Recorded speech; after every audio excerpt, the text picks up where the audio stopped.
C'est exactement ce que j'attends de toi. 1. Elle te parle sur ton propre terrain. Tu dis, je tiens à toi.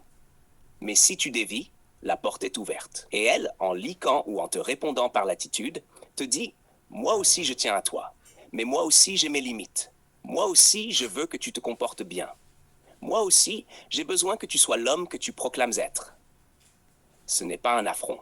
C'est une réponse d'égal à égal. Elle reconnaît qu'elle n'est pas seule à devoir s'aligner. En acceptant ta verticalité, elle t'en demande autant. Pas comme un caprice, mais comme une réciprocité claire. Elle veut un homme constant, un homme qui ne se perd pas dans le pouvoir, un homme qui garde son exigence sans devenir froid, un homme qui la recadre sans l'humilier, et surtout, un homme qui reste debout quand elle faiblit. Et elle te dit en miroir, je veux être aligné, mais je veux que toi aussi, tu t'alignes. Et si tu le fais, je te soutiens sans faillir. 3. Elle t'offre une loyauté conditionnée à ton exemplarité. Ce n'est pas une soumission, c'est une alliance. Et c'est là toute la beauté. Elle ne veut pas d'un homme parfait, elle veut un homme cohérent.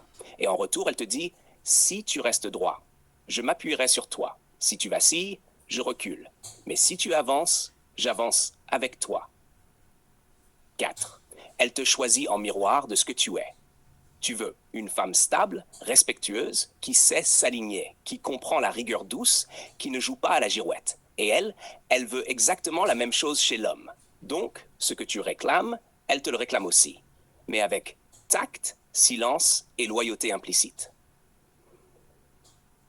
En résumé, oui, elle te dit la même chose. Peut-être pas avec des mots, peut-être pas en face, mais elle te répond sur la même fréquence.